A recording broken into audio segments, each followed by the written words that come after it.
पर भाग्यशाली हो आप जो 72 साल बाद ये जो सावन का महीना आया है, सोमवार से सोमवार तक का, कहते हैं इस सावन में जो सोमवार से सोमवार तक का सावन रहता है, सोमवार से शुरू सोमवार से विराम, अगर आपके घर में रुद्राक्ष है, आप रुद्राक्ष धारण करते हो या रुद्राक्ष अपने घर में रखते हो, तो उस रुद्राक्ष को छोटी सी कटोरी में रखकर या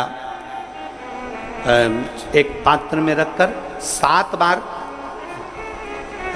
किसी भी अमावस पर, सावन में जो अमावस्या पड़ती है, ये सोमवार से सोमवार वाली सावन, इसके बाद वाले सावन का हम वर्णन नहीं कर रहा, हम इस सावन की बात कर रहे हैं। या तो अमावस, पूर्णिमा, त्रयोदशी, चतुर्दशी या प्रदोष, शिवरात्रि, अष्टमी, ये ऐसी तिथियां हैं जो सोमवार से सोमवार तक का जो सावन होता है, सावन में कटोरी में रखकर, प्लेट में रखकर, थाली में रखकर 7 बार अपने घर में अगर रुद्राक्ष है तो उसको बलवान बनाने के लिए इसी सावन के महीने में 7 बार तो जल, 5 बार दूध गौ माता का और 2 बार गाय का घी उस रुद्राक्ष पर लेपित करना चाहिए।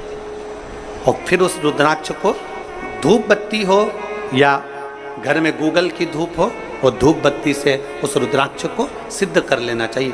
कुछ नहीं आता ना, शिव का नाम लो, श्री शिवाय नमस्तुभ्यं बोलो और उस रुद्राक्ष का स्पर्श कर कर अपने गले में धारण करते हो तो गले में, पूजन में रखते हो तो पूजन में, या किसी कार्य सिद्धि के लिए रखते हो तो कार्य सिद्धि के लिए। अगर ये सोमवार से चालू होने वाले सावन को सोमवार से विराम होने वाले सावन में अगर हम सिद्ध कर लेते हैं तो वो रुद्राक्ष हमारे जीवन का सबसे श्रेष्ठ रुद्राक्ष हो जाता है, सर्वश्रेष्ठ। अभी हमारे सीहोर में कुबेरेश्वर धाम पर ये जो सावन का महीना आया है, इस सावन में हमारे यहाँ कुबेरेश्वर धाम पे वैसे तो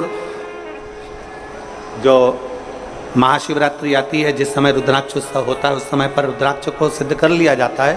पर जो सावन ये आया है, इस सावन में हमारे यहाँ प्रतिदिन बाबा के रुद्राक्ष को सिद्ध करते हैं। प्रतिदिन नियम है रुद्राक्ष पर जल चढ़ाना, दूध चढ़ाना, घृत लगाना और बाबा के रुद्राक्ष, क्योंकि इतने भक्त आते हैं उनके लिए वो रुद्राक्ष सिद्ध होता है।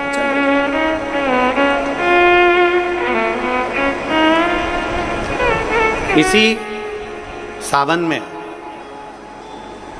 4 मुखी 3 रुद्राक्ष, कितने? 4 मुखी कितने? 3। 5 मुखी रुद्राक्ष 3 और 6 मुखी रुद्राक्ष 3। इनके बीच में सवा गांठ लगाई जाती है। 4 रुद्राक्ष कितने? जल्दी बोलो। 4 मुखी रुद्राक्ष कितने? 3। 5 मुखी रुद्राक्ष कितने? 3। 6 मुखी रुद्राक्ष कितने? 3। इनके बीच में सवा गांठ लगाई जाती है। मतलब एक गांठ पूरी लगाई जाती है, फिर आधी गांठ लगाकर फिर रुद्राक्ष को डाला जाता है लाल धागे में, फिर सवा गांठ ऐसी चलती है।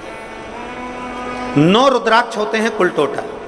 अगर ये 9 रुद्राक्ष को शंकर भगवान के शिवलिंग के पास में रखकर, ये सावन, इसको अन्य सावन में नहीं कर सकते, केवल इसी सावन भगवान शिव के मंदिर में शिवलिंग के पास उसको रखकर 7 लोटा जल, 5 बार दूध और 2 बार घृत अगर लेपन कर दिया जाता है उस माला को, और उसी माला को हम बेलपत्री के पेड़ के नीचे बैठकर अपने गले में अगर धारण कर लेते हैं तो दुनिया का ऐसा कोई कार्य नहीं जो तुम्हारे लिए हो नहीं, पक्के में होकर ही मान।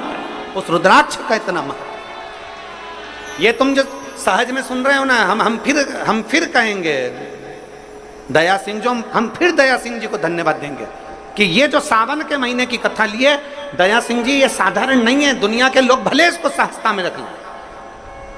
27 जुलाई 1953 में ये सावन आया था, उसके बाद 2024 में ये सावन आया। लोग तरसते हैं इस सावन के लिए कि इसमें हमें रुद्राक्ष को सिद्ध करना है, हमें इसमें बेलपत्र का पान करना है, इसमें हम जो मांगेंगे हमारा बाबा कृपा करने के लिए तत्पर रहता है। ये वो रुद्राक्ष का आनंद पाते हैं। मैं धन्यवाद देता हूं दया सिंह जी आपको बहुत बहुत, और पूरी समिति को। शिव मंदिर में जैसे आप लोग जाते होंगे शंकर जी के मंदिर में, तो ये तो शिवलिंग हो गया, ये जलाधारी हो गई, ये जलाधारी है, ये शिवलिंग है। और जलाधारी और शिवलिंग के यहाँ शिवलिंग से लेकर जहाँ से पानी नीचे गिर रहा है, आप पानी यहाँ चढ़ाते हो तो ये घूम के यहाँ से नीचे आ जाता है। आपने जल यहाँ चढ़ाया शिवलिंग पे तो जल घूमकर यहाँ से नीचे आ जाता है। इस जगह से नीचे की ओर आ जाता है, इस स्थान से।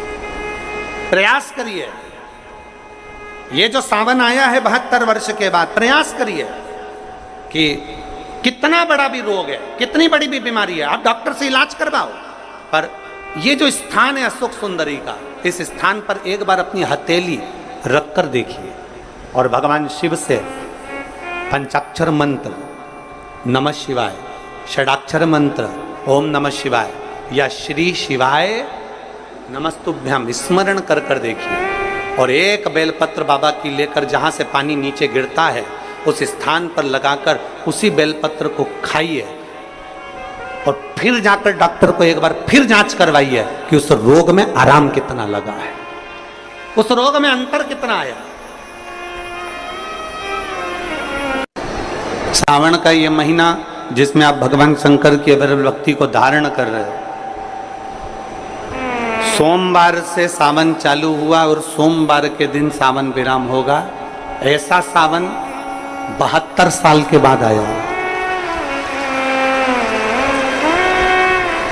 27 जुलाई 1953 में ऐसा सावन पड़ा था। कितनी तारीख को? जम के बोलो जरा।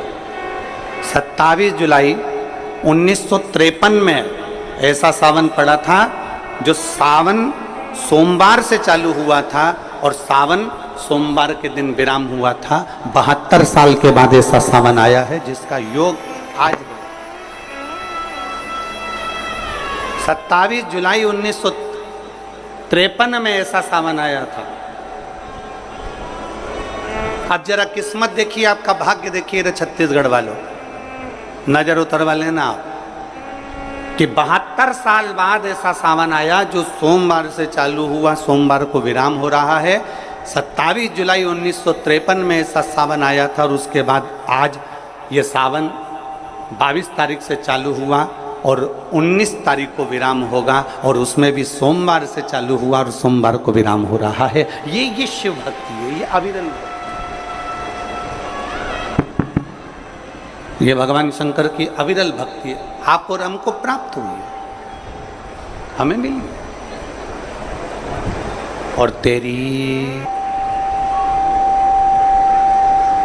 भगवान शिव ने अघोर अस्त्र धारण किया इसी सावन।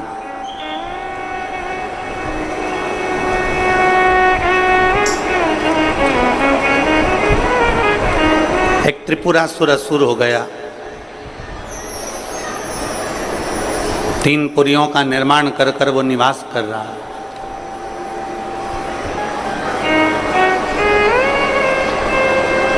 ये वीडियो आप लोगों को कैसी लगी है हमें कमेंट करके ज़रूर बताएं। वीडियो हमारी फुल वॉच करने के लिए आप सभी लोगों का बहुत बहुत धन्यवाद।